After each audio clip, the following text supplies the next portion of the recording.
Hello साथियों, स्वागत है आपका हमारे चैनल पर। साथियों, एक बहुत बड़ी और बहुत महत्वपूर्ण अपडेट निकल कर आ रही है।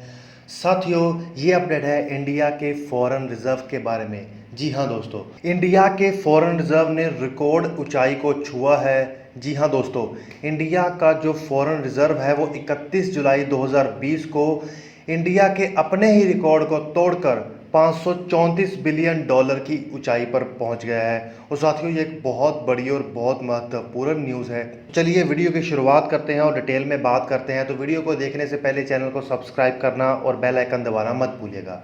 तो साथियों, जहां पर पूरी दुनिया के देश कोरोना वायरस से प्रभावित है और उनके फॉरेन रिजर्व गिरते जा रहे हैं, कंपनियां उनके देशों को छोड़ने के लिए तैयार हैं। जैसे कि चीन जैसे देशों की खबर आ रही है कि वहां से बहुत सारी कंपनियां छोड़कर भारत में आने की शुरुआत कर चुकी हैं, जिसमें एप्पल ने ये सबसे पहला कदम उठाया है। उसी के चलते जो भारत का फॉरेन रिजर्व है उसने रिकॉर्ड ऊंचाई छुई है 534 बिलियन डॉलर की। जी हाँ दोस्तों, देखिए अक्सर भारत का जो फॉरेन रिजर्व था वो 3-4 बिलियन डॉलर के आसपास की गति छूता था, लेकिन इस बार जो इंडिया के फॉरेन रिजर्व ने 11.9 बिलियन डॉलर की ऊंचाई को छुआ है। और ये भारत का अपना ही रिकॉर्ड था जो फॉरेन रिजर्व का, वो भी तोड़ दिया है। तो दुनिया में जितने भी देश में फॉरेन रिजर्व बढ़ रहे हैं उसमें इंडिया का फॉरेन रिजर्व सबसे ज़्यादा तेज़ी में बढ़ रहा है कोरोना वायरस काल में।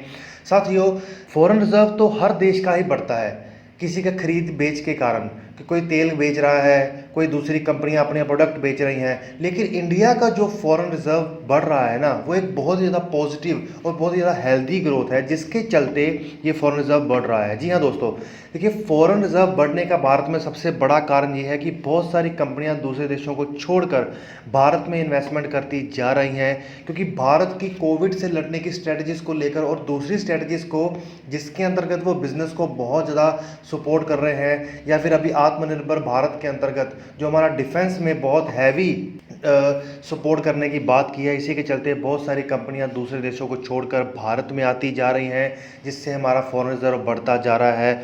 और साथियों, और भी सबसे बड़ी अपडेट तो इसमें यह है कि हमारे फॉरेन रिजर्व में जो इतना बड़ा उछाल आया है, जो इतनी बड़ी छलांग आई है, वो केवल एक हफ्ते के भीतर भीतर आई है। और ये अप्रॉक्सीमेटली 12 बिलियन डॉलर बनता है। अगर हम इसी गति से चलते रहे तो ये दिन दूर नहीं है कि आने वाले साल के अंत तक या फिर उससे अगले साल के शुरुआत तक हम 1 ट्रिलियन डॉलर का आंकड़ा भी क्रॉस कर लेंगे। और ये एक बहुत बड़ा डेवलपमेंट होगा। जी हाँ साथियों, इसमें सबसे बड़ा फ़ायदा तो भारत को ये होगा कि अगर भारत पूरी दुनिया में से कोई भी सामान खरीदना चाहता है, या मुश्किल के समय में अगर भारत है, या फिर पूरी दुनिया, क्योंकि जिस तरीके से कोरोना का संकट हमारे दुनिया के सामने है, तो पता नहीं कि कल का दिन अर्थव्यवस्था के लिए कैसा हो। उस दृष्टि में अगर कोई दूसरे देश संकट में आते हैं तो ये फॉरेन रिजर्व एक बहुत बड़ी मदद के रूप में उभर कर आया।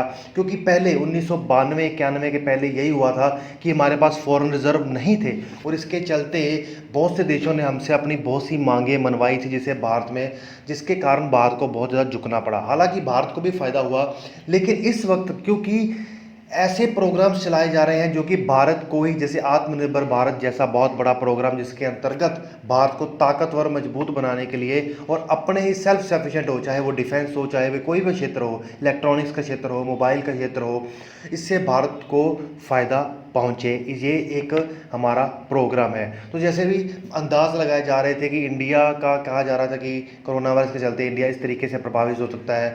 बहुत सारे इकोनॉमिक क्रिटिक भारत का बहुत तरह की आलोचना कर रहे थे कि वो ये प्रॉब्लम है, ये प्रॉब्लम है, लेकिन उसी के बीच जो ये इतना बड़ा जवाब आया है, तो ये एक बहुत बड़ा रिप्लाई है। बच्चे, हमारे प्लेटफॉर्म के माध्यम से हम इसके ऊपर जवाब देने का प्रयास तो करते हैं, और साथ में हम आप लोगों में जागरूकता फैलाने का काम करते हैं कि किस तरीके से हम मजबूत बनते जा रहे हैं। लेकिन जो ये इस बार रिप्लाई दिया गया है फॉरेन रिजर्व में इतने बड़े उछाल के अंतर्गत इन इकोनॉमिक क्रिटिक्स को, इससे पता चलता है कि भारत बहुत ही अच्छे और बहुत ही सही रास्ते पर चल रहा है, और आने वाले समय में भारत बहुत ही मजबूती से उभर कर आएगा, चाहे वो डिफेंस का क्षेत्र हो, और आत्मनिर्भर भारत के अभियान के अंतर्गत हम एक बहुत ही पावरफुल देश बनकर जल्द ही एक सुपर पावर बनकर उभरेंगे।